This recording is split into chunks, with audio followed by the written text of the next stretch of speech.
Sementara itu, Saudara Pangdam Iskandar Muda Majen TNI Niko Fahrizal meresmikan pemakaian Gedung Iskandar Muda di Makodam Iskandar Muda.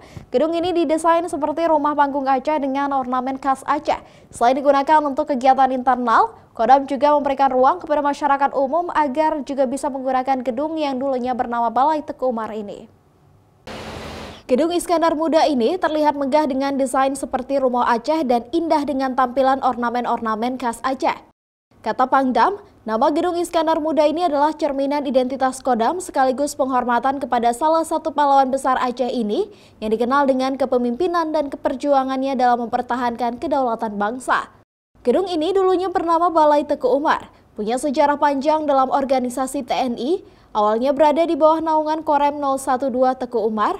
Namun, seiring terbentuknya kembali Kodam Iskandar Muda dan Korem 012 Teku Umar berpindah ke Melabuh Aceh Barat, maka pengelolaan gedung kembali di bawah Kodam Iskandar Muda dan sekarang tampil dengan wajah baru.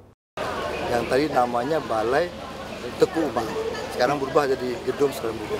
Nah, menjadi kekhasannya, kugusannya apa? Nah, ini bentuknya kita bikin rupa supaya menyerupai rumah Aceh. Nama gedungnya adalah nama pahlawan nasional asal Aceh, yaitu Sultan Iskandar Muda yang pernah menjabat di tahun 1500-an. Dan kemudian kugusannya apa lagi? Kita bikin ornamennya seperti layaknya sebuah rumah Aceh atau rumah Aceh. Adatnya demikian. Gedung Iskandar Muda ini direhab selama kurang lebih 7 bulan dan menghabiskan anggaran sebesar 6 miliar lebih. Gedung ini digunakan untuk kegiatan internal Iskandar Muda, namun Pangdam Majen TNI Niko Fahrizal juga menginginkan agar Gedung Iskandar Muda ini dapat digunakan masyarakat umum untuk berbagai kegiatan. Mustajab, Kompas TV, Banda Aceh.